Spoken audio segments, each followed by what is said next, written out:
Bonjour à toutes et tous. Le débat est intitulé effectivement «Comment ouvrir sa rédaction au public?» et c'est vrai que de mon point de vue, et en tout cas c'est notre expérience, la vraie révolution qu'a apporté le numérique, elle n'est pas que technologique, elle est d'abord dans le rapport entre le journaliste et le public et les citoyens en général. Et moi, ce qui me semble fondamental, et c'est au cœur de nos pratiques aujourd'hui, c'est que le lecteur s'est imposé dans la boucle de la fabrique de l'information, et il s'est imposé souvent contre l'avis des journalistes. Beaucoup de journalistes, jusqu'à aujourd'hui, vivent cette irruption du lecteur comme quelque chose de négatif, comme quelque chose qui leur enlève quelque chose, qui leur enlève une partie de leur métier, au lieu de le vivre et de l'organiser pour être quelque chose de positif. Et comme l'a dit Philippe, c'est vrai que lorsque nous avons conçu Rue 89 il y a maintenant 6 ans, nous avons démarré en 2007, notre slogan c'était « L'information à 3 voix ». 3 voix, c'est celle des journalistes, des experts et des internautes. Et l'idée était que si on arrivait à faire travailler ensemble ces 3 univers, on ferait une information plus complète et surtout plus légitime, parce que le citoyen serait partie prenante de ce processus. Alors une fois qu'on a dit ça, ça pose d'énormes questions d'organisation, de conception, de vérification de l'information, d'organisation des rédactions et des processus éditoriaux. Et là, on a une variété, une diversité d'exemples, de situations, de concepts qui est assez impressionnante. Et ce matin, on a un panel qui va nous permettre de rentrer un peu plus dans le vif du sujet avec des exemples qui sont extrêmement forts et extrêmement divers. Alors, je vous présente nos panélistes qui ont un petit peu changé par rapport à la liste initiale qui vous avait été communiquée en raison de toute l'agitation de ces derniers jours, mais qui, je pense, va nous apporter un éclairage formidable. Donc, immédiatement à ma gauche, Abderrahmane Semar, qui est rédacteur en chef de Nest News en Algérie, qui est un site qui a une pratique de faire remonter l'information du public qui est assez originale et assez vigoureuse, je dois dire, et impressionnante. À côté d'Abderrahmane, Mardia Shamim, qui vient d'Indonésie, qui est la directrice de l'Institut Tempo, qui est un centre de formation de journalistes, mais qui est lié à un groupe qui est très ancien, qui a un magazine qui s'appelle Tempo, qui a joué un grand rôle dans l'histoire de l'Indonésie. Mardia me disait tout à l'heure que le journal a déjà été interdit 2 ou 3 fois et qu'il a survécu aux dictatures. Les dictateurs s'en vont, mais le journal est toujours là. Et c'est une bonne nouvelle. À côté, nous avons Mohamed Abou Djana, qui est le directeur de Shebab Radio, qui est une radio participative basée à Benghazi, en Libye, et qui là aussi fait partie de ces médias de la vague révolutionnaire qui essayent aussi d'inventer des rapports entre des rédactions et des rédactions d'un nouveau type et leurs lecteurs. Et puis Ziad Malouf, qui dirige l'atelier des médias de RFI, Radio France Internationale, qui est à la fois une émission de radio, un site internet, un réseau social, qui est une expérience parmi les plus fortes et les plus vivantes en France. Ziad, qui a, comme le monde est tout petit, qui a succédé à Philippe Couve, que vous aviez à la tribune il y a quelques instants. Et Ziad travaille avec Simon Decreuse, qui est également dans la salle et qui est l'autre homme clé de cette expérience très originale. Donc nous avons 4 pays, 4 situations, 4 problématiques aussi, qui nous permettent de rentrer dans cette question des rapports entre les journalistes et le public. On va peut-être commencer par l'expérience de Nest News, parce que je trouve que c'est très intéressant, et en particulier la manière dont vous avez, je crois, utilisé Facebook comme outil central de relation entre une rédaction et le public. Alors effectivement, en fait, nous, avant que Nest News puisse exister, nous étions un simple mouvement sur Facebook. En fait, nous, pour vous raconter une anecdote, nous, ça a commencé exactement en janvier 2011. En Algérie, au même moment qu'en Tunisie, la rue, les jeunes sortent dans la rue. Il y a eu des manifestations, il y a eu des émeutes, il y a des slogans politiques, il y a des slogans, il y a des revendications sociopolitiques, etc. Nous, on est parti du constat que la presse algérienne, dominée par certains nombres de lobbies, elle couvrait ces événements de manière très impartiale. Donc sur Facebook, qui était pour nous le dernier espace de liberté, parce que avoir un site est un peu très complexe, je vais vous expliquer tout à l'heure. D'ailleurs, en ce moment, notre site a été attaqué. Hier, notre site ne marche pas. Quand par hasard, au moment où on parlait de la santé de Bouteflika, on est attaqué. Donc c'est pour vous dire que Facebook reste pour nous le dernier vraiment espace de liberté.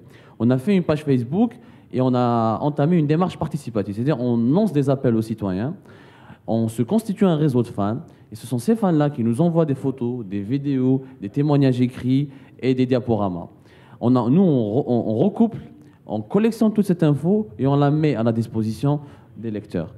Et il y a eu un effet de buzz, le taux de partage a énormément augmenté. Après, on a créé un site pour ne pas dépendre uniquement de Facebook. Et donc l'aventure a commencé à partir de là. Pour vous citer un exemple comment on travaille, je vais vous donner un événement très précis. Vous savez, en Algérie, il y a un sport qui est très populaire. Au-delà du football, c'est la fraude. Et à chaque élection, il y a une fraude. Donc nous, on s'est posé la question, comment nous, citoyens, parce qu'il y a une presse qui ne fait réellement pas vraiment beaucoup son travail, elle est limitée, il y a une précarité économique, il y a des lobbies qui dominent, comment pouvoir informer les gens sur cette fraude? Nous avons lancé un appel à témoignages et nous, les membres de notre réseau, ont infiltré les bureaux de vote. Dans une région qui s'appelle Tébessa, à l'est d'Algérie, quelqu'un a infiltré un bureau de vote avec son portable. Il a filmé toute l'opération de fraude. Donc il a filmé comment des travailleurs de ce bureau de vote, parmi lesquels il y avait des islamistes barbus, ce qui était un peu sympathique, parce qu'ils sont les partisans d'une certaine vertu. Donc il a tout filmé, comment ils ont commencé à bourrer les urnes, etc. Donc c'était une preuve irréfutable. Nous, on a récupéré la vidéo, on l'a diffusée. Et ça a fait tellement scandale que c'est arrivé jusqu'au ministre de l'Intérieur, qui a été obligé de commander par la suite une enquête. Donc voir comment l'impact d'un réseau social, hier on parlait de ça, d'un impact réellement d'un travail sur un réseau social sur la réalité. Donc après j'ai tellement d'anecdotes, je ne voudrais pas déborder, il y a tellement de choses à vous raconter. C'est ça notre démarche. C'est toujours, nous, pour reformuler le débat, ce n'est pas comment ouvrir la rédaction au public, c'est comment faire une rédaction avec le public. Parce que peut-être je vais vous décevoir, moi je proposerais qu'on aille tous à la place de la Comédie, on fasse une cérémonie d'enterrement. Il faudrait enterrer le journaliste qui rapporte l'info. Le journaliste ne rapporte pas l'info. Celui qui rapporte l'info, c'est le citoyen. Le journaliste, il fait de l'investigation, il fait de l'enquête, il révèle. Mais rapporter de l'info aujourd'hui, ça n'a aucun sens. Parce que ça fait partie de la citoyenneté grâce au développement de nouvelles technologies. Bon ben voilà un point de vue radical qui va lancer le débat et qui, je suis sûr, va susciter des réactions dans la salle. Juste une question, parce qu'hier, on parlait de... premier débat, c'était aussi sur la vérification, la manière d'utiliser les réseaux sociaux, la vérification de l'information. Vous l'avez dit, les gens peuvent poster sur la page Facebook leurs informations et vous recoupez, vous validez. Est-ce que ce travail-là s'est révélé d'abord, est-ce que c'est facile à faire? Et deuxièmement, est-ce que vous n'êtes pas aussi victime de tentatives de manipulation, d'introduction de rumeurs à partir du moment où c'est une page ouverte et libre sur Facebook? Alors justement, quand on est modérateur, c'est un travail de modération. C'est-à-dire quand un fan nous envoie une publication, on fait un travail de recoupement. C'est-à-dire on appelle les autres fans, les autres participants de la même région. Des fois, quand on nous envoie plusieurs publications sur le même sujet, on recoupe, on rassemble et on compare. Donc il y a un travail de vérification qui se fait après. Maintenant, c'est pour ça qu'on est passé de Facebook à travers un site où il y a une sorte de procédure.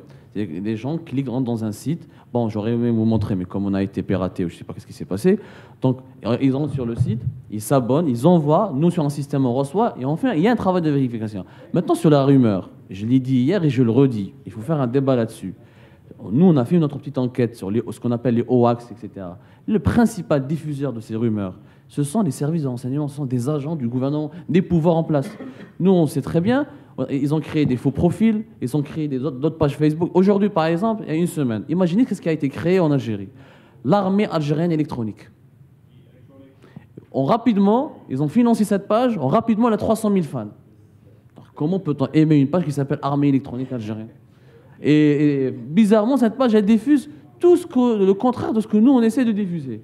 Donc, il y a un travail de propagande. C'est très difficile de vérifier. Mais ce débat, pour moi, il est trop... Je pense qu'on ne peut même pas le mener aujourd'hui. C'est un débat qui est aussi vieux que l'histoire. Depuis que la presse existe, la manipulation existe, la rumeur existe. Il y a des grands journaux dans le monde, Le País, Le Monde, sont tombés dans ce panneau-là.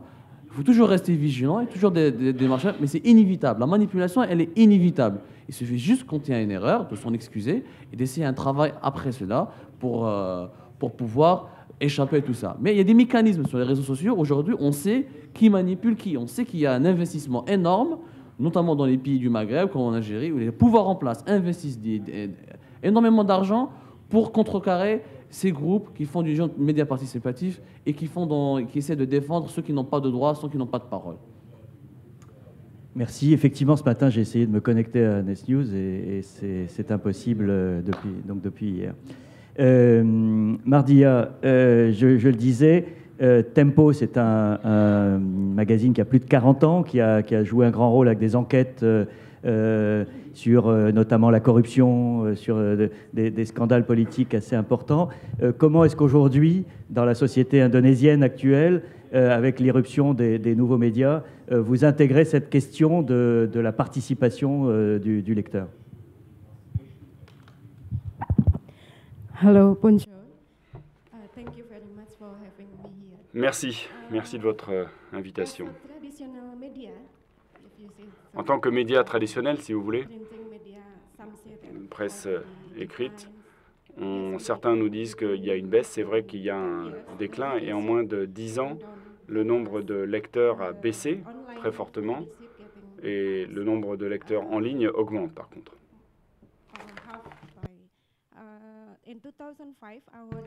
En 2005, on avait 30 millions de lecteurs écrits. Maintenant, on n'en a plus que 12 millions.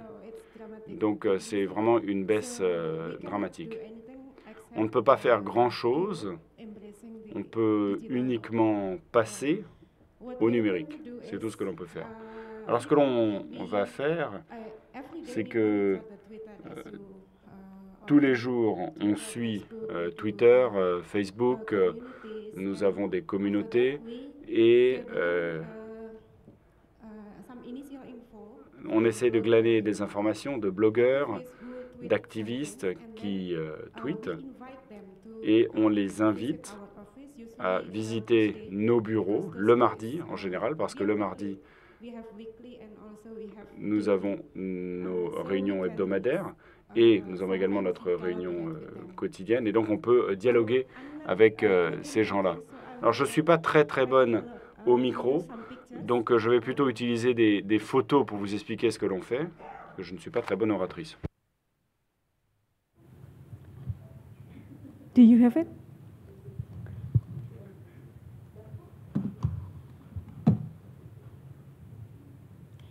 No.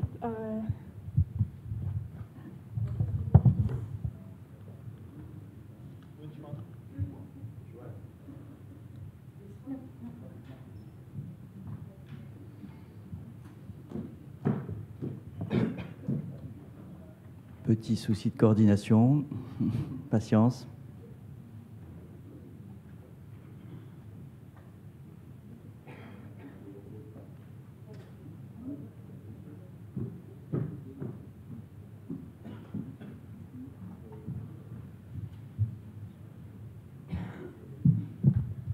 So here is the fact of Indonesia. Voilà. Alors en Indonésie, on est très branché Twitter et Facebook. Et voilà ce qu'on avait dans The Economist. On mange, on prie et on tweet. Voilà, c'est ce qu'on fait d'après The Economist. Voilà le monde dans lequel nous vivons. Donc on voit, on a franchi le pas, on est vraiment passé à l'époque numérique. To the next page.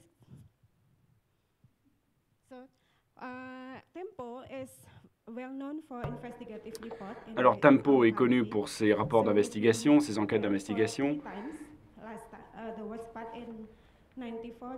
En 1996 à 98, nous avons connu un certain nombre de difficultés, mais on continue de mener ce journalisme d'investigation, ce qui fait que il y a quelques mois d'ailleurs, nous avons lancé une enquête sur des hauts fonctionnaires de police qui sont corrompus et nous avons réussi à avoir un certain nombre de soutiens de policiers qui directement ont occupé le bureau de la commission anti-corruption. Voilà le type qui justement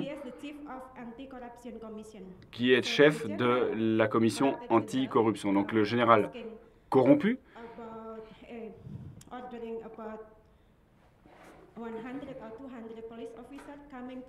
a vu une centaine ou 200 policiers venir occuper le bureau, son bureau. C'était environ vers 22 heures. Et quelqu'un du bureau qui avait donné cette information et nous a dit qu'ils étaient cernés par des policiers vers 22 heures. Donc on a reçu cette information et très rapidement, en moins d'une heure, il y a eu davantage de gens qui se sont réunis autour de ce bureau. Voilà. Ça, c'est à 2 heures du matin.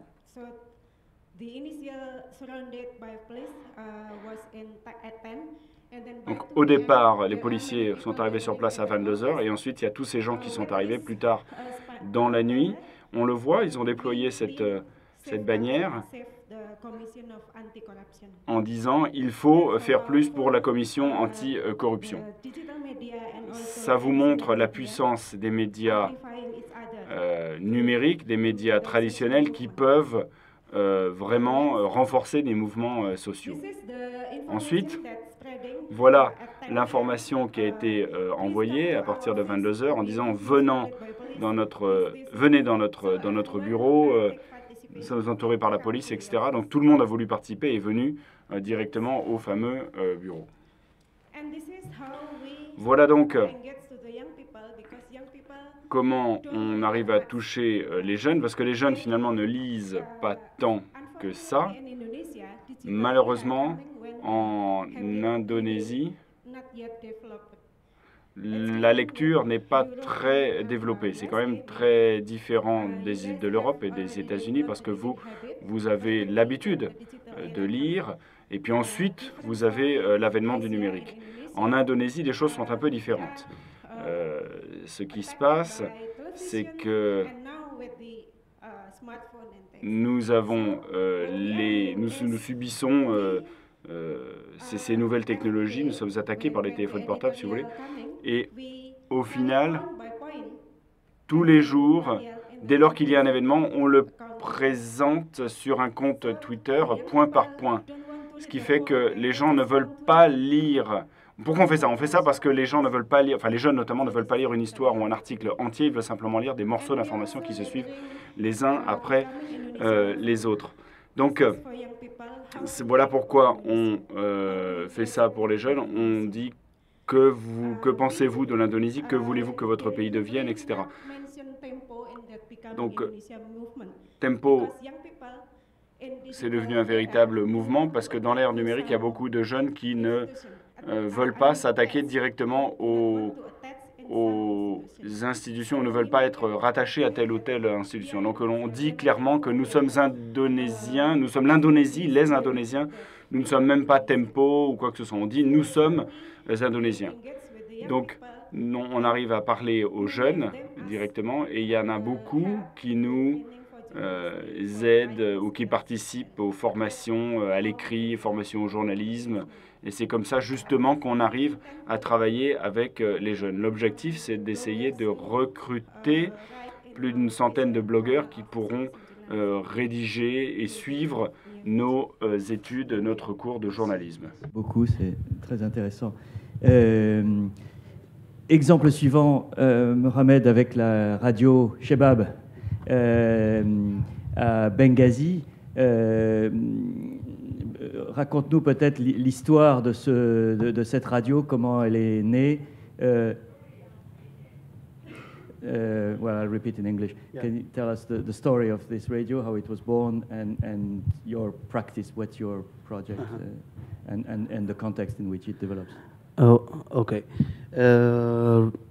Thank you, Bill. Merci, Hubert. Shebab fut fondé en avril 2011, après 2 mois de révolution. L'objectif principal était de créer un espace alternatif pour les jeunes, pour qu'ils puissent s'exprimer et participer, contribuer à la révolution. Notre principal objectif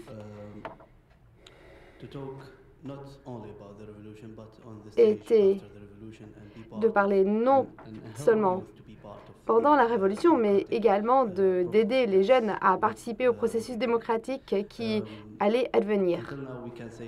Jusqu'à présent, on peut dire que nous avons bien réussi. Nous avons pu avoir un grand impact sur les jeunes et nous sommes populaires.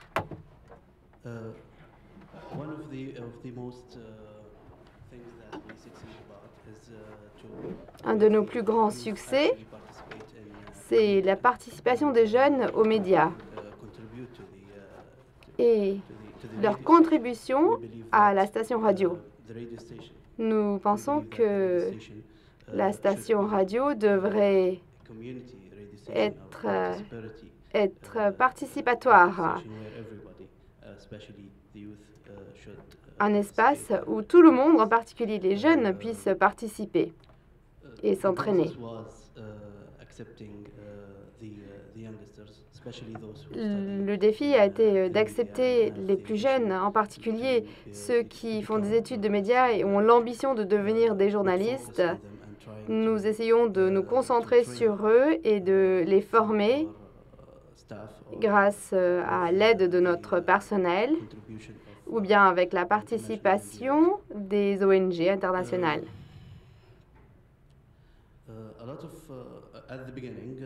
Au début,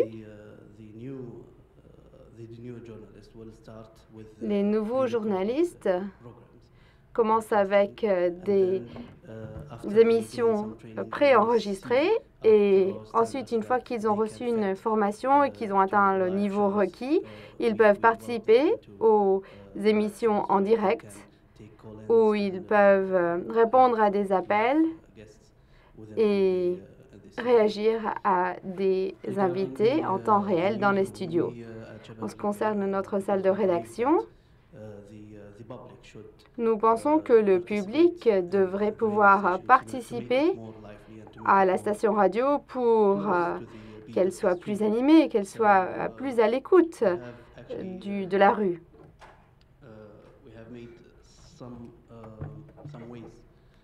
Nous avons quelque peu avancé et nous avons ouvert des canaux pour permettre au public de participer. Nous avons des émissions en live, en appel ouvert, et des gens peuvent appeler pour exprimer leur opinion.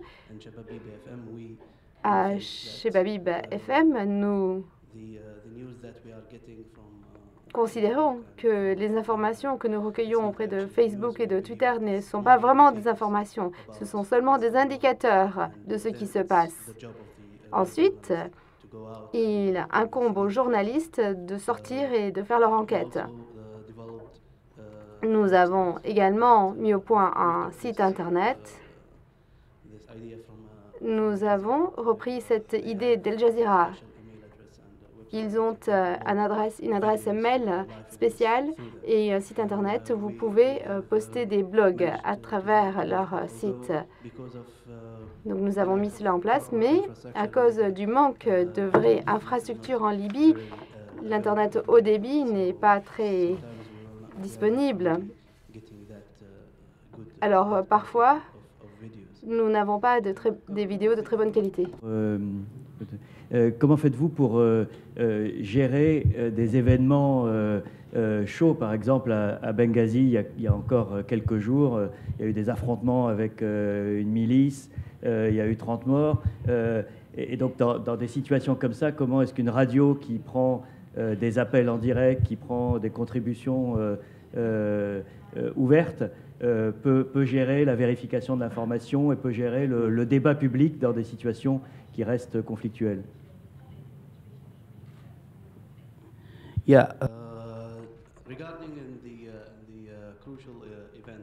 Oui, en ce qui concerne les événements cruciaux qui peuvent avoir lieu, nous avons une expérience à Kofra où il y a un conflit entre deux tribus.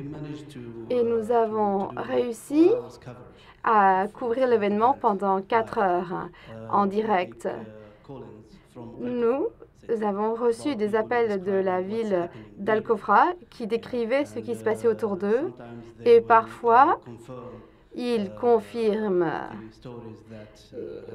les récits qui ont été diffusés sur Facebook et parfois ils vont les nier. Mais en même temps, nous recevons des appels de représentants officiels et nous les invitons au studio pour faire des déclarations officielles sur le thème qui fait l'objet de discussions. Donc nous ne dépendons pas seulement du public.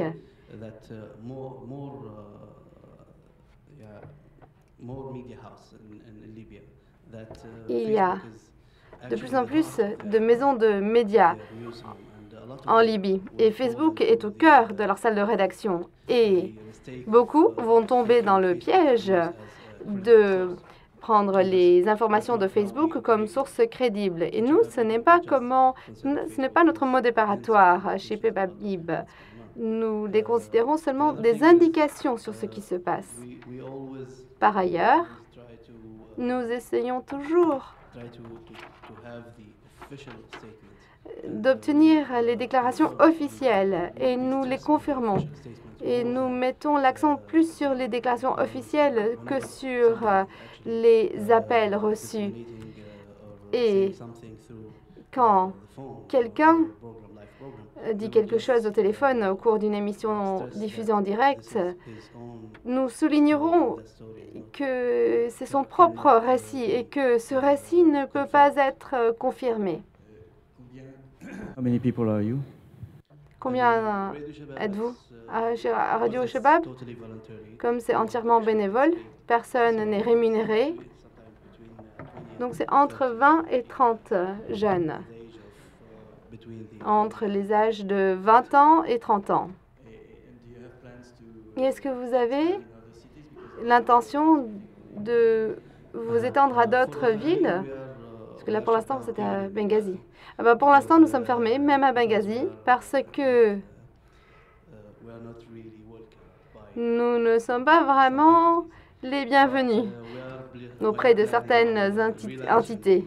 Mais nous prévoyons de nous relancer en juillet à Benghazi et nous espérons pouvoir poursuivre des projets qui vont nous aider à financer notre mission. Merci. Ziad. Bonjour. Bonjour. L'atelier des médias Oui. De RFI, c'est une institution dans l'univers de l'expérimentation des rapports entre journalistes et lecteurs, auditeurs, citoyens, on les appelle comme on veut.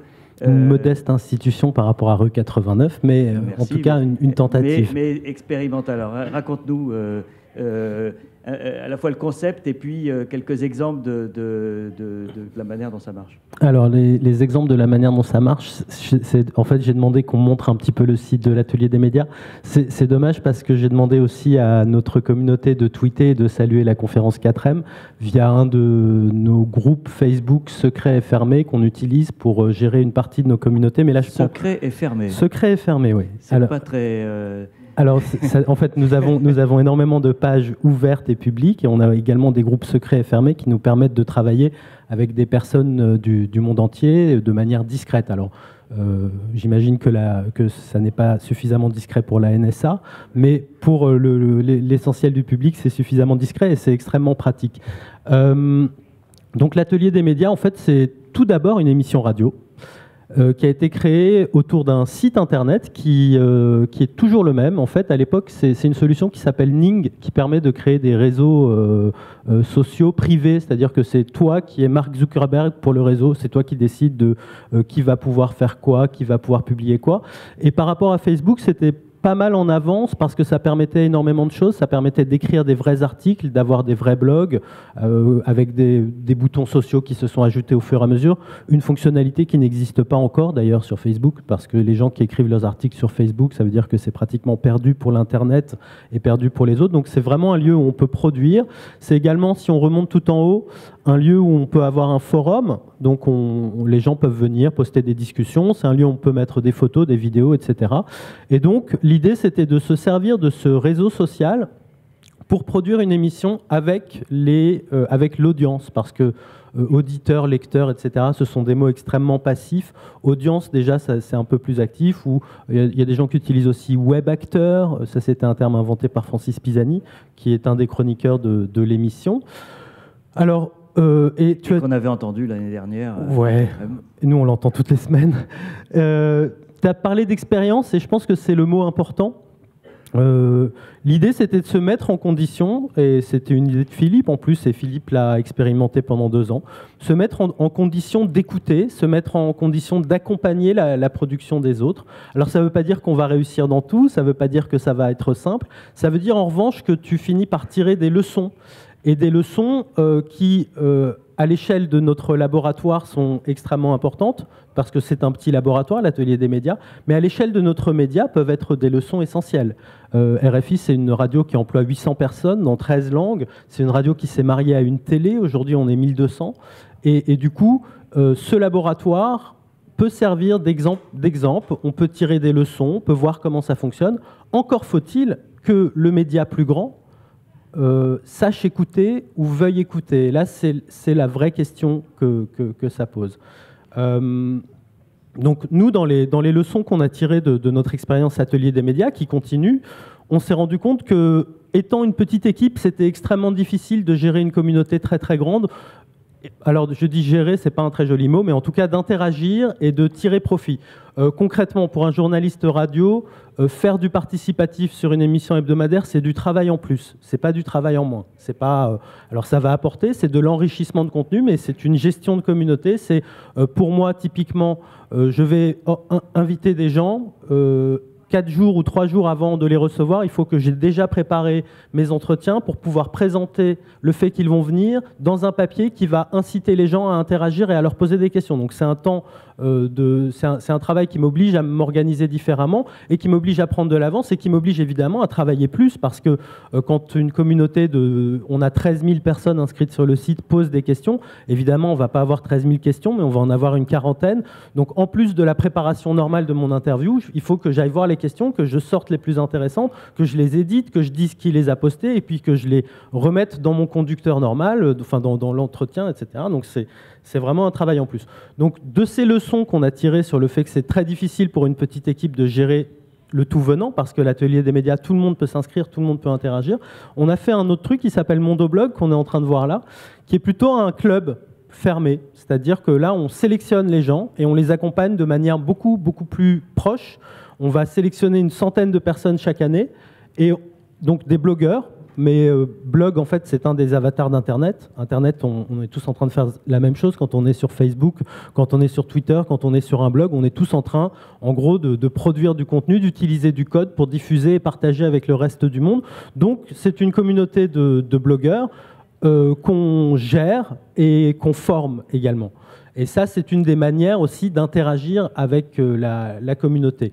Alors, le sujet général, c'est au sein d'une rédaction. Nous, on est une petite entité qui appartient à une grande radio, et cette radio a une véritable rédaction, qui est la rédaction de l'information, et qui est organisée en fait comme une armée, comme la plupart des rédactions, avec des chefs, avec des départements, etc. Et pour une petite structure comme la nôtre, interagir, imaginer des solutions, créer des projets, c'est extrêmement simple.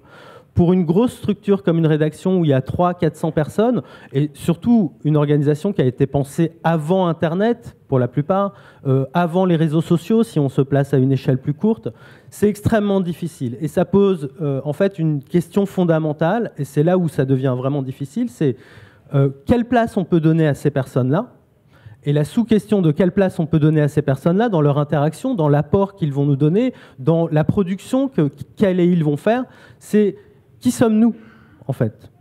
Et ça, c'est une question fondamentale que beaucoup de rédactions ont du mal à se poser parce qu'on est dans des périodes de mutation où, avant-hier, il y a une chaîne publique ou tout un service public qui a été fermé en Grèce.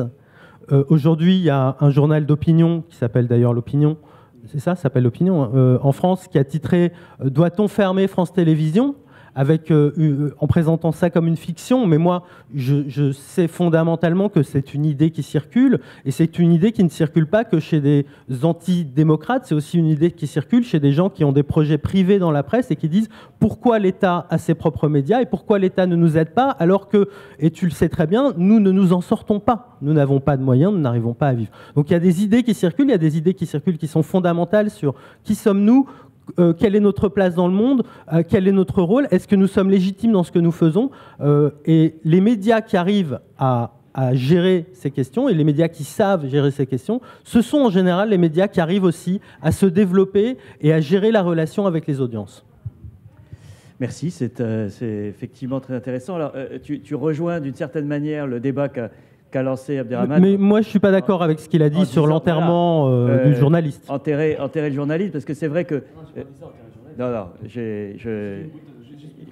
voilà. Mais je pense qu'on peut rebondir là-dessus. Et c'est vrai qu'on a 4 exemples ici, 2 de médias traditionnels qui intègrent une dimension participative et 2 de nouveaux médias qui sont partis de cette dimension participative, un peu comme nous l'avons fait, nous, en partant ex nihilo, de zéro, et en construisant à partir de cette idée que le lecteur est dans la boucle. Et je pense que c'est 2 problématiques qui sont radicalement différentes, parce que, comme je disais au début, il y a cette réticence, sinon hostilité, d'une partie du journalisme traditionnel d'accepter un rôle au public. Alors, peut-être revenir quand même sur cette provocation que tu as lancée, qui, je trouve, est très stimulante sur le plan du débat, parce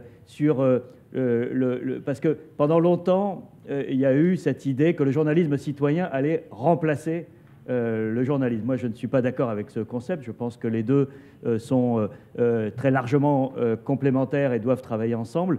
Autrement, la garantie de la qualité de l'information n'est pas au rendez-vous. Mais est-ce que tu peux développer ton idée ? Alors effectivement, pour que la cérémonie d'enterrement soit un peu encadrée, moi ce que je propose c'est simple. Je n'ai pas dit qu'il faut enterrer le journaliste, j'ai dit qu'il faut enterrer une certaine conception du journaliste. C'est-à-dire croire que le journaliste aujourd'hui, il peut se permettre de rapporter des informations factuelles. Je parle de l'information factuelle. L'information factuelle, le citoyen dispose entièrement des outils technologiques et intellectuels pour les rapporter. Maintenant, ce que le citoyen ne peut pas faire, c'est d'investiguer, c'est de faire des enquêtes, de révéler, de proposer un travail journalistique accompli qui permettra à ce citoyen de s'exprimer sur l'actualité. Moi, il se trouve que j'ai une double casquette. Je fais donc du journalisme participatif et je suis aussi rédacteur en chef d'un site qui s'appelle Algérie Focus, où on produit un contenu journalistique. Mais comment on fait pour aussi être en contact, pour augmenter notre interactivité ? On invente par exemple des modules. Par exemple, on a un module qui s'appelle Parole de l'Algérien, qui permet à chacun de faire des commentaires sur un sujet précis, dont on sélectionne, et après on publie ça en contribution. Donc il faut augmenter l'interactivité. Mais pour ce débat-là, qu'est-ce que je dis ? Je dis que croire qu'aujourd'hui, notamment dans des pays comme le monde arabe, qui ont vécu des dictatures atroces, où pendant 50 ans, les journalistes existaient. Or, pendant 50 ans, ces mêmes journalistes se contentaient de rapporter des faits sans réellement enquêter, sans réellement faire des révélations. Donc, ils ont été, aux yeux de l'opinion publique, complices des pouvoirs en place. Donc, on ne va pas me faire dire aujourd'hui, après les révolutions arabes, que les journalistes, ces journalistes-là, il ne faudrait pas les enterrer. Ces journalistes-là, il faudrait réellement les enterrer parce qu'ils étaient complices des pouvoirs en place. Rapporter un fait de manière froide, sans enquêter, sans se poser des questions, sans aller au fond de débat, pour moi, ça, c'est pas du journalisme. Aujourd'hui, la valeur ajoutée du journalisme, à l'époque des nouveaux médias, à l'époque du développement des réseaux sociaux, c'est réellement de l'investigation. Et c'est une problématique qui s'oppose un peu partout, y compris en France. D'ailleurs, en France, ce serait bien qu'on nous explique pourquoi il n'y a que Mediapart qui enquête. Aujourd'hui, quand je vois France Télévisions, quand je vois un reporter de France Télévisions accompagner les soldats français au Mali pour glorifier quelque part l'intervention française au Mali, il est clair que moi, citoyen de 2013, je me pose des questions. Est-ce que c'est réellement le rôle d'une télévision publique de le faire? C'est ça les questions qui nous amènent. Et c'est bien. Moi, je pense que nous, journalistes, parce qu'avant de faire Nice News et Envoyés spéciaux, j'étais journaliste, ça fait pratiquement 9 ans, j'étais à l'Ouatan, une rédaction, effectivement, une sorte d'armée, organisée en chef, etc. Et on avait toujours ce malaise à réagir avec le citoyen. On ne comprend pas pourquoi le citoyen émerge et arrive à prendre du pouvoir sur l'actualité. Il nous dérange. Mais en fait, je reformule la question, il faut faire des rédactions avec le public. Parce que le public, aujourd'hui, ce qu'on appelle les lecteurs, ils ont un niveau d'instruction qui est beaucoup plus élevé qu'auparavant, un niveau de maîtrise des nouvelles technologies. On ne peut pas les prendre pour des dindons de la force. On a des comptes à leur rendre. Et pour leur rendre des comptes, il faut leur proposer un travail qui accomplit leur citoyenneté, à savoir accéder à faire des enquêtes, du journalisme de l'enquête. Et là, ça dépend d'une réelle indépendance éditoriale et un réel investissement. Est-ce que la presse mondiale aujourd'hui, partout ailleurs, pas uniquement, c'est un problème qui se pose, y compris avec vous ici en Occident, c'est une problématique internationale. Est-ce qu'aujourd'hui nous sommes prêts à se battre contre les lobbies économiques? Je donne un exemple concret pour me résumer. En Algérie, par exemple, il y a des opérateurs de téléphonie mobile qui arrosent la presse. Des milliers de pages pub de presse personne ne leur parle. Une fois, nous, on a publié une lettre d'une travailleuse dans cet opérateur téléphonique où elle dénonce comment elle a été harcelée, comment elle a été licenciée. On a publié cette lettre. Le gars qui a été accusé a réagi, la boîte de cet opérateur téléphonique. Et après, ça a tellement eu d'écho qu'on a reçu des milliers de lettres d'anciens travailleurs des grosses boîtes qui donnent de la pub à ces journaux algériens, mais qui peuvent jamais, dans les drames qui ont été vécus, ne peuvent jamais être rapportés par la presse. Donc voilà comment le journalisme citoyen a détourné une réalité qui est la domination des lobbies économiques sur les médias. Comment faire? C'est ça le débat qu'on doit. Après le débat de la rumeur, le citoyen n'a pas à nous déranger, il est là, il existe. Il faut faire avec, puis voilà. Est-ce que je peux ramener... Je vais dire à peu près la même chose, mais d'une manière différente, ou en tout cas poser les questions différemment, parce qu'on peut placer les choses à un niveau philosophique ou de principe, mais il y a aussi un niveau terre-à-terre. Abdou dit qu'il n'y a plus de journalisme d'investigation. Il faut savoir que pour faire du journalisme d'investigation dans une rédaction, il faut dire que telle personne, dire que 3, 4, 5, 10 personnes dans la rédaction vont très très peu produire. Parce que le journaliste d'investigation, il va sortir une histoire tous les ans, tous les 2 ans peut-être. Ça prend énormément de temps.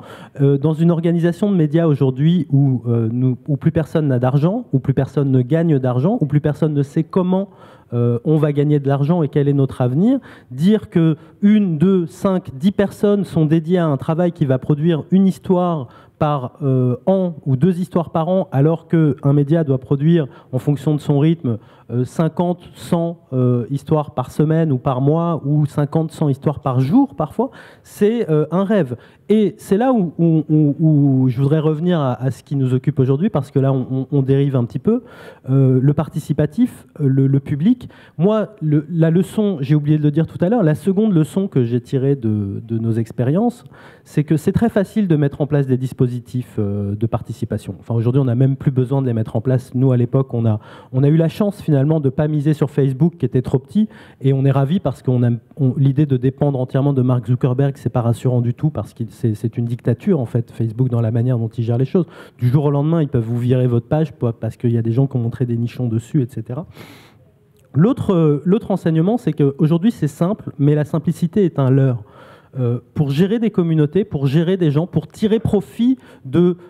moi, je déteste le mot journaliste-citoyen, je préfère citoyen-journaliste, mais il y a une réalité derrière, mais il y a quand même journaliste dedans, ça veut dire que c'est des gens qui se professionnalisent. Pour tirer profit de ces gens-là, il faut bosser.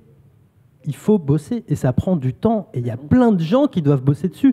Nous, dans notre rédaction, il y a 2 personnes qui sont community managers. il faut 20, 30, et il faut que chacun devienne community manager. Simon et moi, et en fait on est 5 maintenant, il y a Pierrick, Raphaël et Hadia qui nous ont rejoints pour gérer ces communautés. On est un exemple que à 5, on peut gérer des communautés de, si on additionne tout, il y a 60 000 personnes qui sont connectées avec nous. Et si on prend vraiment les plus super actifs, il y a peut-être 400, 500 personnes à 5. Et on est un exemple. Et chaque journaliste peut développer ce genre de choses, développer ce genre d'outils. Mais il faut y consacrer du temps. Il faut vraiment y consacrer du temps. Et pour une radio qui a 40 millions d'auditeurs, si on veut vraiment tirer profit, interagir, il faut des centaines de personnes. Quel média aujourd'hui peut mettre 10 personnes, 5 personnes, 100 personnes à disposition de la communauté pour la gestion de communauté. Dernière chose, quand on crée une start-up aujourd'hui, j'étais au Sénégal il n'y a pas longtemps, ils sont 3 ou 4 et ils vont avoir un community manager.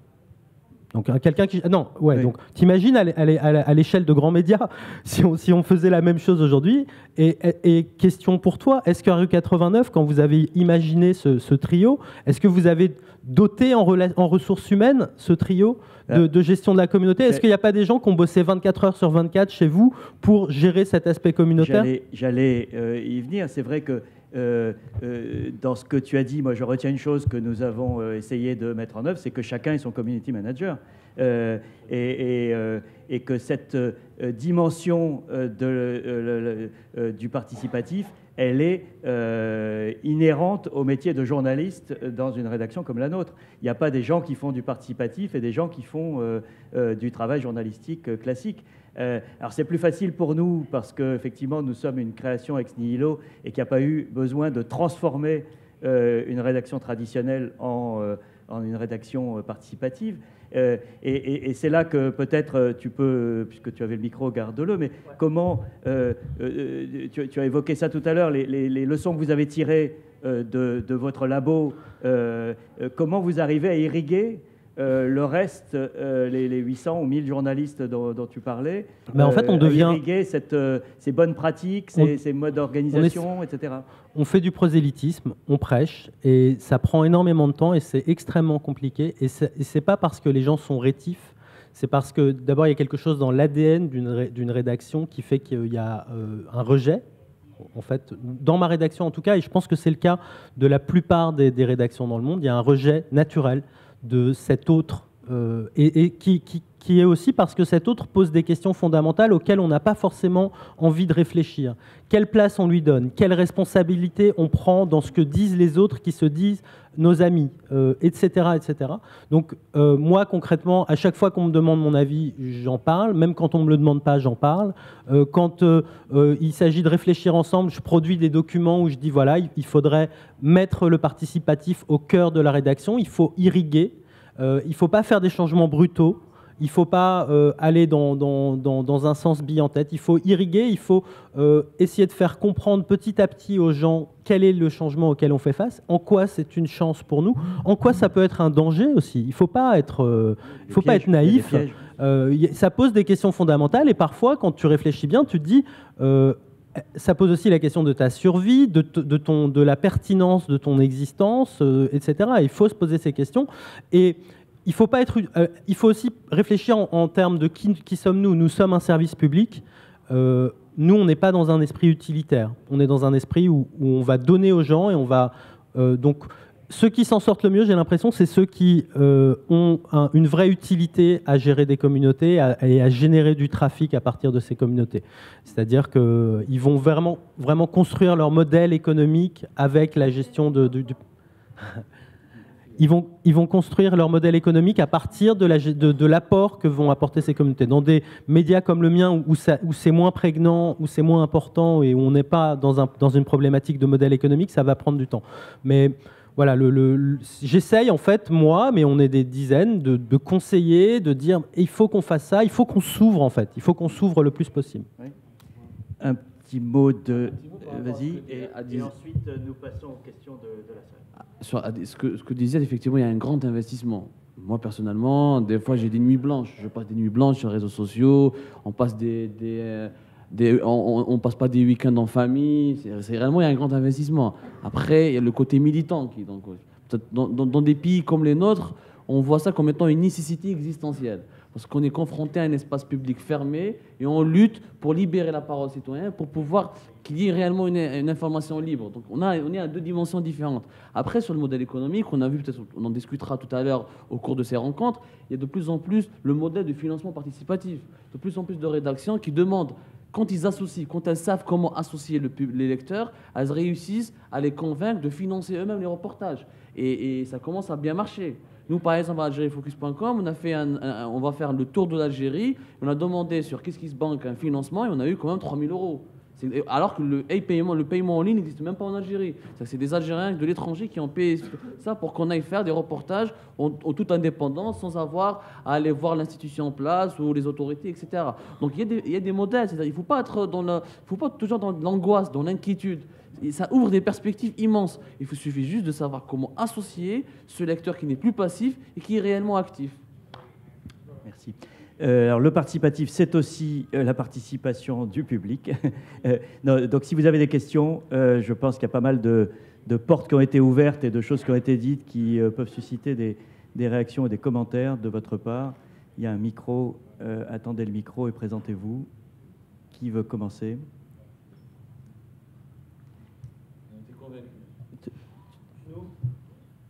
Vas-y.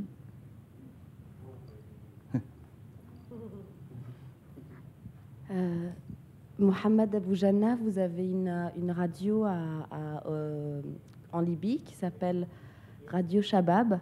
Donc c'est une radio participative, mais qui s'adresse à une seule communauté, qui est les jeunes. Donc est-ce que c'est des jeunes qui font des études du journalisme? Est-ce que c'est des jeunes qui font des études de médecine? Qui sont ces jeunes et pourquoi ils s'intéressent à venir dans votre rédaction et à faire du journalisme? Et quelles pratiques, quelles méthodes alors vous utilisez pour les faire participer? OK.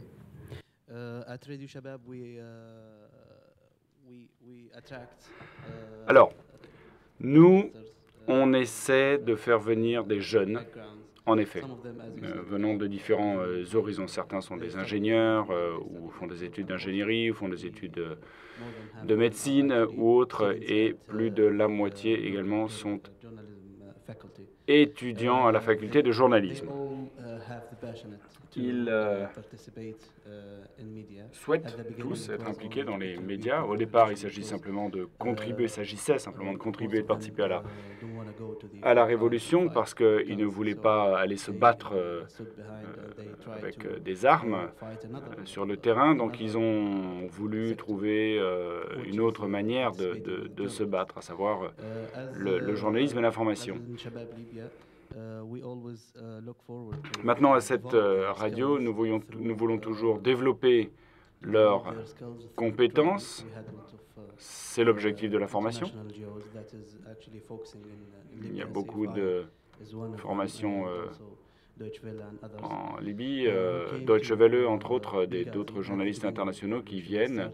Ça a été le cas au début à Benghazi, des gens qui sont venus nous former, parce qu'on s'est rendu compte qu'en créant et en développant des compétences de bons journalistes, on allait pouvoir aller plus loin, et que c'était une vraie nécessité pour toute la communauté pour renforcer la démocratie. Donc, comme je vous le disais tout à l'heure, nous avons besoin de ces jeunes qui peuvent sortir, participer, s'impliquer. Nous y avons réussi, puisque la moitié de nos équipes, bon, il y a aussi un revers à la médaille, mais en tout cas la moitié sont formés et de véritables journalistes qui ont reçu une vraie formation. Oui. Pardon, il y a quelqu'un qui a déjà le micro, on viendra vers vous. Juste une question pour tous les panélistes, mais peut-être plus pour notre ami algérien. Je ne sais pas si vous employez des volontaires dans votre rédaction. Vous parlez de citoyens journalistes ou journalistes citoyens, mais j'aimerais que vous puissiez partager avec nous votre expérience en termes de comment vous les motivez, quels sont les garde-fous pour éviter que l'information soit fausse ou que vous puissiez finalement répandre des rumeurs ou que vous puissiez être utilisé à des fins politiques ou autres. Comment ça marche? Alors très bien, merci pour cette question qui est très précise. Alors, il faut savoir que nous, on a identifié, on a construit un réseau de ce qu'on appelle, nous, un réseau d'envoyés spéciaux. C'est pour ça qu'on a appelé la page Envoyés spéciaux algériens. Donc, au fil des temps, avec les fans qu'on a regroupés, on a identifié des gens crédibles, des gens sérieux, qui ont des entrées dans les régions où ils habitent et qui font l'Algérie donc, est un grand pays, il y a 48 départements. Donc, du nord au sud, dans chaque région, nous avons nos fans qui couvrent ces régions-là. Alors, au fil des temps, on a travaillé avec eux, on les teste, ils nous envoient des informations. Lorsque nous, à chaque fois, on vérifie, on voit à chaque fois que c'est vrai, après, ils deviennent membres à part entière de ce réseau-là. Nous, pour savoir comment ça a commencé par le déclic, on a fait un simple reportage sur une vieille femme qui vivait dans un état de dénouement terrible. Donc, une vieille femme qui vit dans un état de dénouement terrible dans un pays de pétrodollars. C'est simple, une équipe l'a suivie à une région qui est située à 400 km, à côté d'un puits de gaz, le plus grand puits de gaz de l'Afrique d'ailleurs, à Sermel. Ils l'ont filmé, une série de reportages postés sur YouTube, et nous on partage. Après, on sensibilise d'autres fans, on lance des appels à témoignages, on rentre en contact avec eux via chat, via MSN ou directement via la boîte mail, via Gmail. Des fois, on se rencontre, on a des espaces de rencontre, on a des fans qui nous rencontrent, on a le téléphone, ils nous appellent, et on coordonne tout ça. Quand on a du YouTube, quand on a des vidéos précises, quand on a des photos précises, de photos, quand on a des témoignages sourcés, ce que tout à l'heure il faut comprendre, c'est pas parce qu'ils sont citoyens qu'ils sont bêtes. Même le citoyen sait pertinemment pour produire quelque chose qu'il doit y avoir des sources. Quelquefois, le citoyen, nous on a eu l'expérience, des citoyens sont partis par exemple, je vous raconte une anecdote très précise. Il y a l'ancien ministre de l'Intérieur algérien qui s'appelle Yazid Zerrouni. Une fois, il était à Paris. Et un de nos fans l'a interpellé carrément en pleine rue. En pleine rue, il l'a rencontré, il a commencé à faire une interview avec lui. Mais vous avez payé le pays, pourquoi vous avez fait ça? À cause de... Alors il y a eu une discussion. Après, il y a eu une question-réponse, une sorte d'interview. Un citoyen, il a enregistré le gars, il a fait une interview avec lui, il nous l'a envoyé. Donc on a eu une interview citoyen de quelqu'un qui n'est pas journaliste, donc qui n'a pas peur de la censure, qui n'a pas peur d'être viré, parce que c'est un ancien ministre, et qui lui a posé des questions claires. Donc à partir du moment où on identifie un réseau avec lequel on travaille, quelques membres de nos réseaux ont même failli partir en prison. Donc on mesure leur degré de militantisme, on mesure leur degré d'engagement, et à partir de ce moment-là, on peut vérifier. Après, pour les risques, il faut qu'à chaque fois, dans le réseau dans lequel on s'est constitué, on se concerte, et on demande conseil, et on essaie de voir comment on peut trancher sur telle ou telle information. Mais la problématique est la même partout. Nous, on vit exactement la même chose, c'est-à-dire qu'on a une communauté dont certains sont des contributeurs réguliers avec lesquels on a noué des relations de confiance, à tel point qu'on a aujourd'hui, par exemple, donné les clés du site à un certain nombre de personnes qui sont à la fois des correcteurs, mais aussi des contributeurs, c'est-à-dire qu'ils peuvent nous indiquer des sources supplémentaires, des enrichissements à nos articles, et ensuite la rédaction valide leurs propositions. Mais ce sont des gens avec qui on a construit une relation, et puis il y a des gens nouveaux sur lesquels il y a effectivement un travail de vérification. Il y a 15 jours, on a eu un exemple, quand on parle de participatif, qui je trouve est assez exemplaire par rapport à ce type de pratique. Il y a eu, pour ceux qui ne vivent pas en France, il y a eu la fermeture en France des magasins Virgin. Donc tout le réseau de 15 ou 16 magasins a fermé. Et avant de fermer, il y a eu des soldes où on a cassé les prix de 50 voire plus, 50%, et c'était une journée précise. Et ce jour-là, il y a eu une déferlante, une sorte de horde sauvage qui s'est précipitée sur ces magasins pour rafler des iPads, des appareils à bas prix pour les revendre ensuite sur des sites sur Internet pour faire un petit bénéfice. Et les employés qui allaient se retrouver au chômage le lendemain se sont sentis complètement humiliés par la manière dont ces gens, sans aucune considération pour ce qui est quand même une tragédie sociale, étaient en train de se produire. Et tout d'un coup, sur un blog, on découvre un article écrit par quelqu'un qu'on ne connaissait pas et qui raconte cette journée, dont on avait vaguement entendu parler, mais qui n'était pas sorti réellement. Et donc, on a vérifié. Il se trouve que l'auteur de cet article, c'est un homme qui travaille à la Poste, dont la femme est salariée chez Virgin. Sa femme rentre le soir en pleurant, épuisée, humiliée, lui raconte ce qui s'est passé. lui est choqué et il appelle les collègues de sa femme, ils appellent Lyon, Strasbourg, etc. pour savoir si la même chose s'est produite ailleurs, et il écrit un article. Il n'est pas journaliste, il n'est pas, c'est pas un grand intellectuel, etc. Mais il a témoigné. Il a témoigné avec ses tripes, parce que le papier est très, aussi très de parti pris. Il est évidemment du côté des salariés. On lui demande l'autorisation, on publie son article. Cet article a été lu 1 million de fois dans les premières 24 heures. C'est un record historique pour nous. Ça n'a jamais été vu. Mais là où c'est intéressant, et c'est en ça que c'est aussi vertueux, c'est que par la suite, nous avons fait notre travail. Il y a une journaliste qui est allée essayer d'enquêter sur ce qui s'était passé, à la fois auprès des salariés, auprès des clients. Il y a un sociologue qui travaillait pendant 5 ans avec Virgin, qui a raconté lui-même ce qui s'était passé. Et tout ça fait un univers autour d'une information qui est sortie par une personne anonyme, choquée par ce qui s'était passé. C'est une sorte de cercle vertueux. J'ai trop parlé. À vous, il y avait une question ici. Monsieur, le micro arrive. Can I add some? Yes. Yes. Je voulais simplement ajouter quelque chose par rapport aux rédactions. Dès lors que des militants ou des blogueurs viennent avec des histoires intéressantes, nous travaillons avec eux et nous les payons comme correspondants. Et dans certains cas, les activistes, les militants ressentent vraiment cette identité qui est importante pour eux. Parfois, il y a des problèmes d'illégalité sur lesquels nous travaillons, et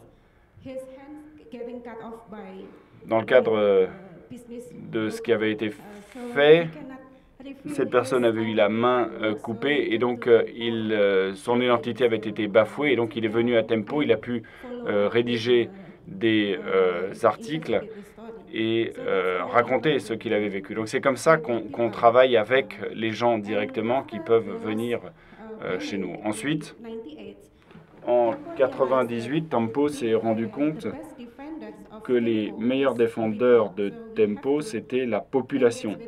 Donc il faut parler à la population, avoir une interaction de qualité. Et s'il arrive quelque chose à Tempo, il y a 2 ans, par exemple, on a été attaqué par un businessman, Tommy Winata.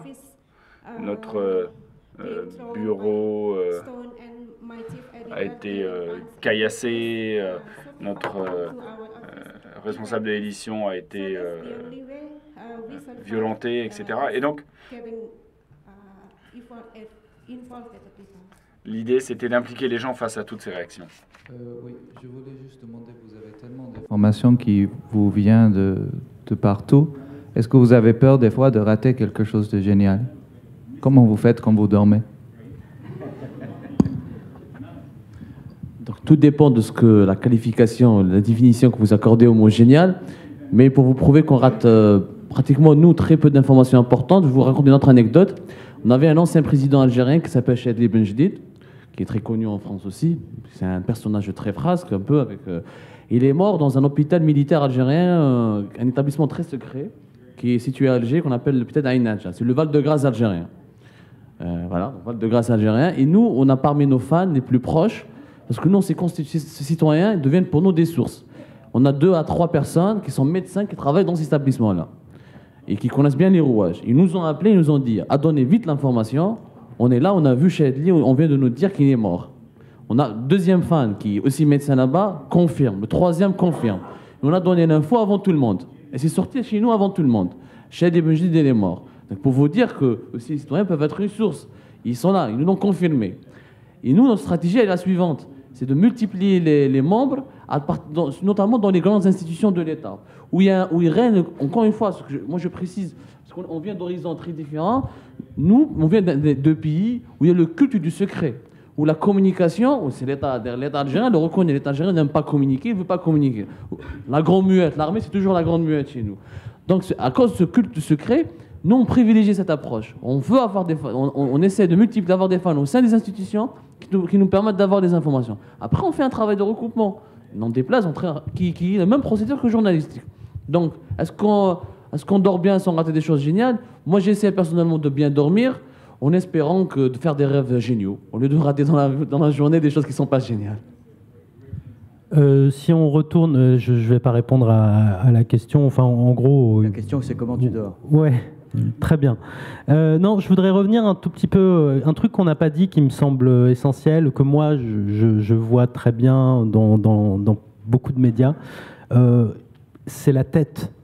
C'est-à-dire qu'aujourd'hui, ce sont les capitaines. Et c'est un problème, je pense, de l'univers des médias.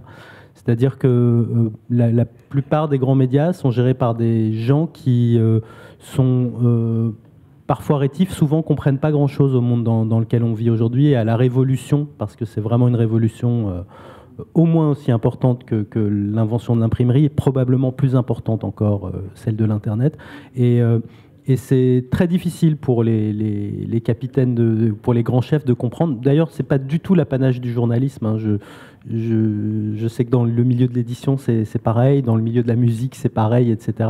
Ils ont énormément de mal à comprendre. Et du coup, et c'est eux, ce sont eux les décideurs. Et si ces personnes-là, qui sont les chefs, qui décident, qui orientent, qui font des stratégies, ne comprennent pas cet univers et par conséquent n'arrivent pas à élaborer de stratégie. En fait, ce qui passe leur temps...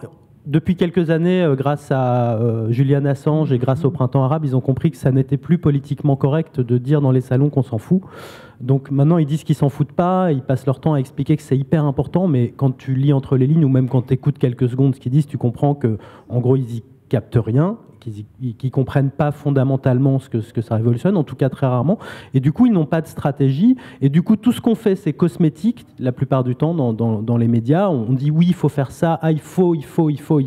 Mais en fait, ils comprennent pas. Et du coup, quand on ne comprend pas pourquoi on fait les choses, dans quel sens on doit aller, etc., en fait, c'est compliqué d'adapter les grands médias à ça. Mais quand en plus les têtes ne comprennent pas, c'est quasiment impossible. Il faut les inviter à 4M. Autre question? I'm from Vietnam. Vietnamien. Les rédactions publiques sont très populaires dans mon pays. C'est devenu une vraie communauté pour travailler ensemble, non seulement pour vérifier les données, mais également pour partager tout cela.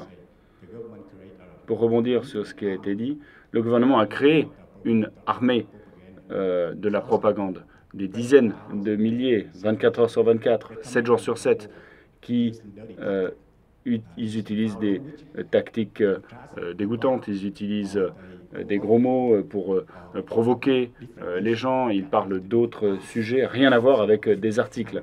Donc comment faire face à cela? Expérience personnelle vraiment intéressante à ce sujet. Nous, par exemple, encore une fois, ils ont créé des milliers de pages contre nous. Moi, par exemple, toute ma vie privée a été dévalée. Alors, on m'a inventé des maîtresses, on m'a inventé on m'a traité d'agent du Qatar, on m'a traité d'homosexuel, agent de la France, agent de tous les services de renseignement. On les écoutait, je suis meilleur que James Bond. Et ça, je vous remercie pour cette intervention.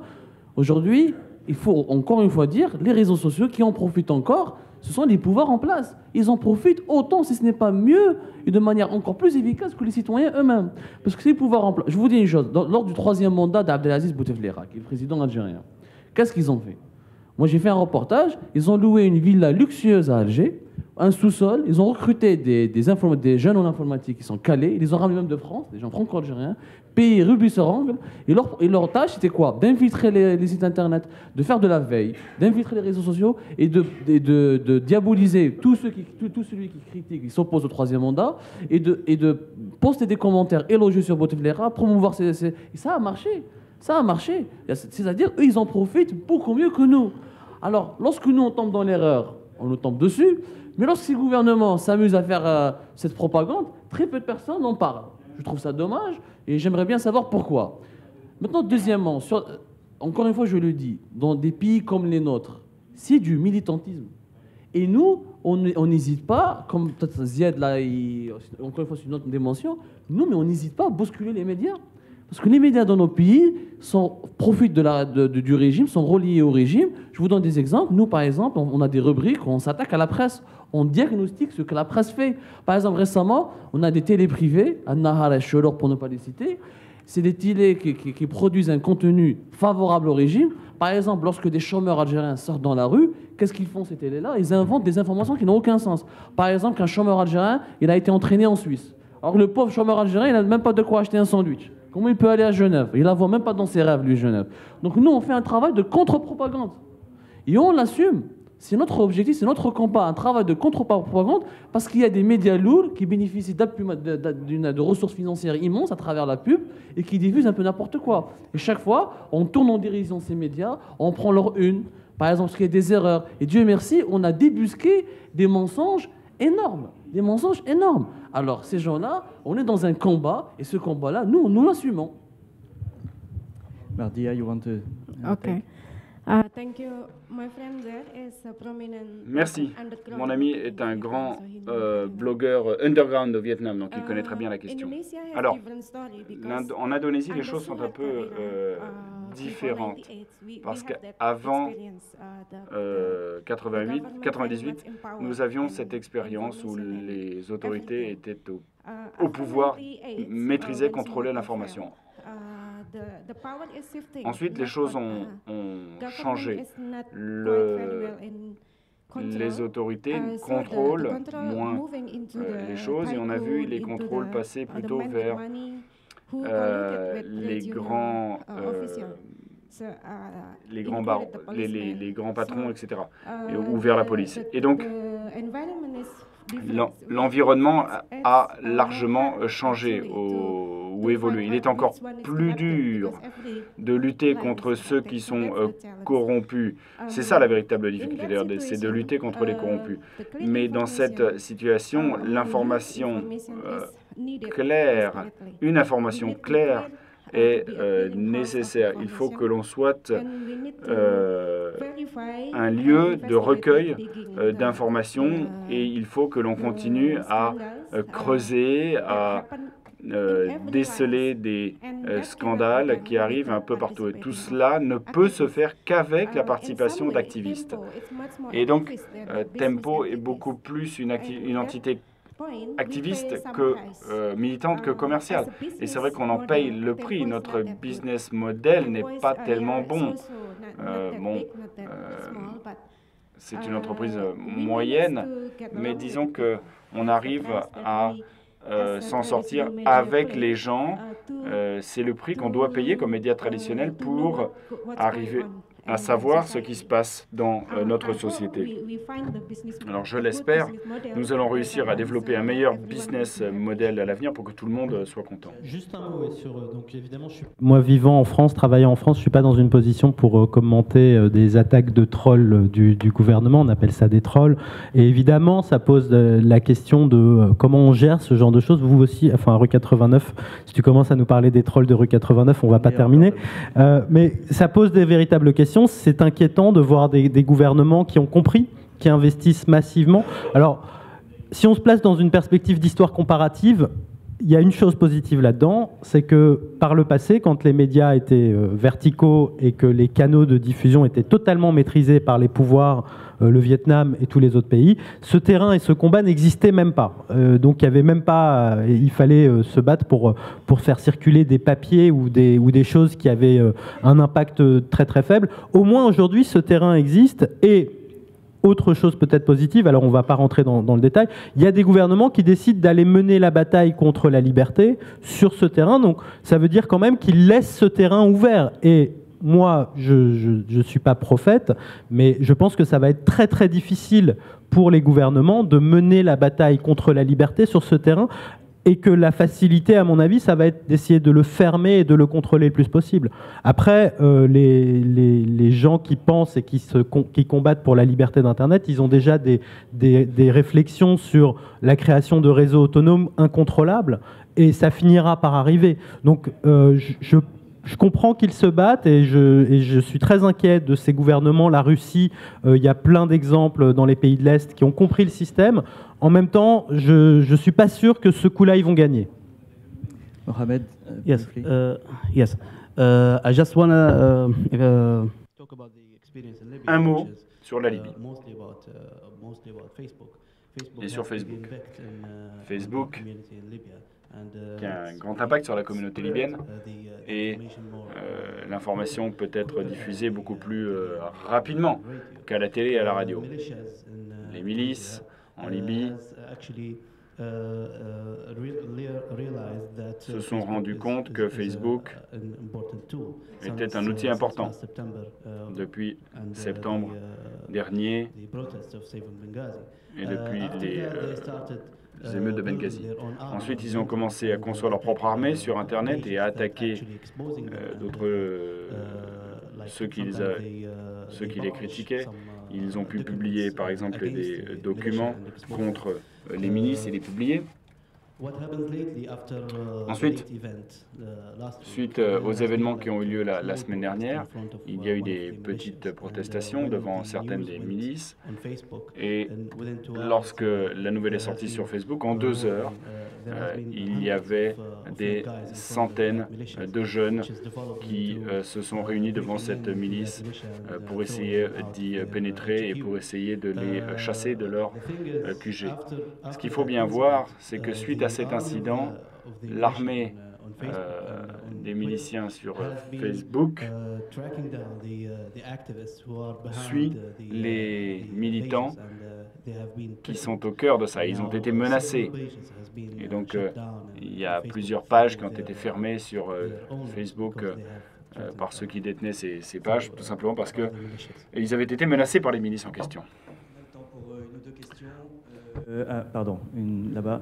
Alors, moi, je m'interroge non pas sur l'intérêt du média participatif, mais plutôt sur quelles mesures quel crédit apporter à ça, dans la mesure où quand il y a un message, il y a forcément un intérêt de la part de l'émetteur.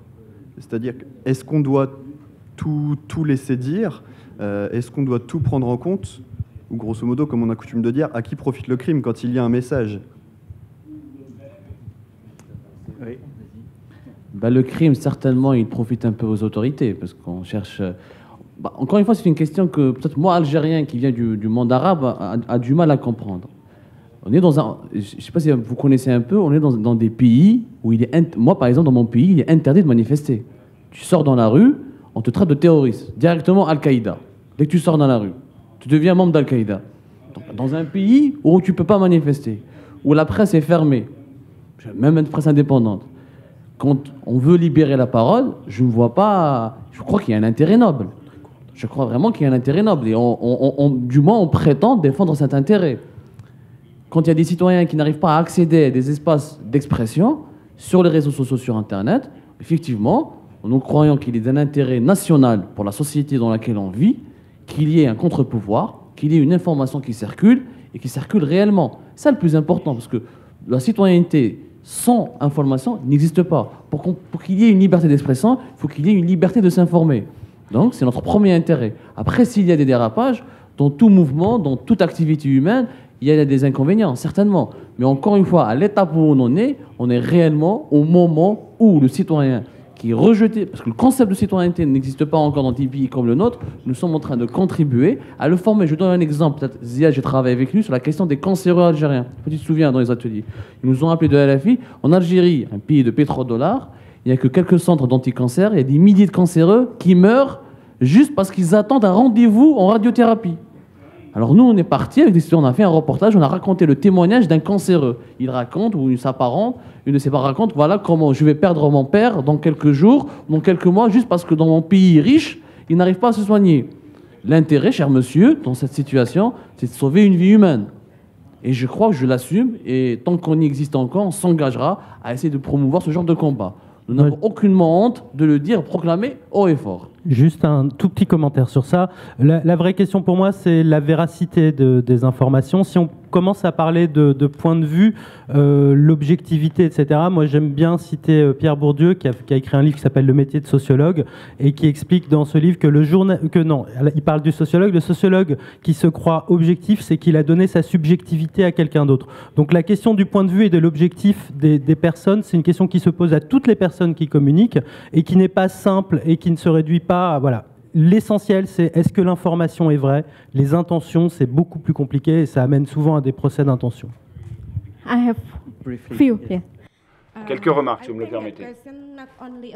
Je pense qu'il y a les médias sociaux, Facebook, Twitter, mais également les médias traditionnels. Même dans les grands médias, c'est important. J'ai lu le rapport du Guardian en janvier dernier, le Guardian, grand journal, où on disait qu'à Jakarta,